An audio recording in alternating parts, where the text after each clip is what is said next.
السلام عليكم ورحمة الله وبركاته. ازيكم يا حبايبي؟ عاملين ايه؟ اللهم صل وسلم وزد وبارك على سيدنا محمد. شايفين شكل صينية البطاطس؟ تحفة وغير مكلفة وسهلة وبسيطة جدا. تعالوا معايا اقول لكم هتعملها ازاي. انا معايا حوالي شفشف طماطم، او دورك طماطم، يعني حوالي كيلو طماطم.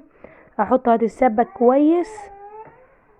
وهحط معاها معلقتين سكر ومعلقتين ملح. ولو حابه تحطي مكعب مرقه اللي هي مرقه ماجي حطي. انا حطيت هنا السكر و... وانا بعمل في البطاطس هحط الملح. معايا حوالي 4 حبات من البصل، 4 ثمرات بصل.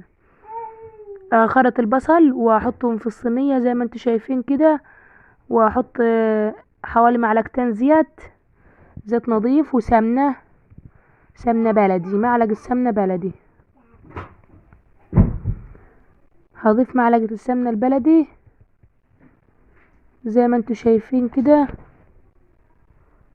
دي سمنة بلدي فلاحي، مش مخلوط عليها اي حاجة. حطيت معلقتين زيت ومعلقة سمنة بلدي و4 بصلات. خرطتهم شرايح دواير وهقلبهم كويس. وهحط لهم معلقة ملح، دي معلقة ملح. حطيت معلقة ملح وهحط معلقة ملح في الطماطم عشان ما كنت حاطه لها سكر بس. حطيت الملح وتوابل. دي 7 بهارات، اي بهارات عندك مشكلة حطي معلقة. ورشي حبة على البصلة وانت ما تقلبي هتلقي ريحتها زي ما يكون بتعملي كبدة. دي صينية بطاطس سهلة وبسيطة وغير مكلفة في الغلا اللي احنا فيه ده يا جماعة. لازم الواحد كل يوم يشوف هيعمل ايه ويحاول يدبر شوية. انا هنا معايا حوالي كيلو بطاطس، يعني كيلو بطاطس و4 ثمرات من البصل. هتقلبوهم كويس. بعد ما تشوح البصلة لازم تشوح البصلة كويس وترش عليها رشة ملح وتحطي لها معلقة التوابل. وبعد كده تنزل عليها بالبطاطس. بعد ما تنزل عليها بالبطاطس هترشي على البطاطس رشة ملح لو عايزة. وبعد كده هوتي الطماطم اللي اتسبكت معاكي دي هتضيفيها على البطاطس بعد ما تشوحيها كويس. مش هستخدم الطماطم كلها لان انا عامله كميه طماطم كبيره. هتقلبيها كويس وتسيبيها على البوتاجاز هتستوي معاكي. وبعد كده هتحطيها على الشوايه شويه.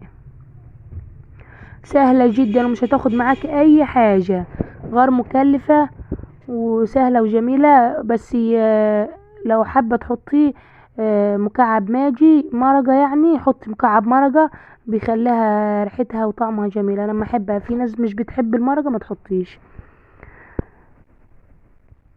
عندك معلقة كزبرة ناشفة حطي معلقة. انا طبعا حاطة كزبرة ناشفة وكده على التوابل بتاعتي فمش بستغنى عنها يعني عادي. فبتبقى يعني مضاف على التوابل. زي ما انتوا شايفين شكلها، انا حطيتها على الشواية ما كملتش 5 دقايق وطلعت.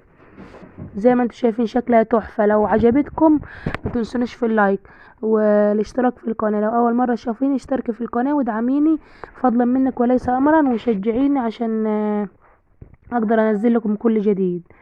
بألف هنا وشفا. اتفضلوا معانا حبايبي.